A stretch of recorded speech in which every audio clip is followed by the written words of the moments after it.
Andreas og sine kammerater skal op på rumstationen. Vi er ved at komme i god form nu. Andreas og hans kammerater flyver ned.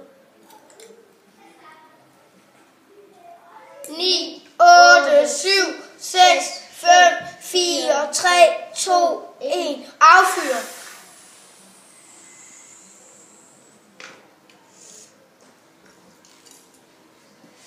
Så er Andreas kommet til rumstationen. Han er glad, fordi at kommet på rumstationen, for han skal tisse.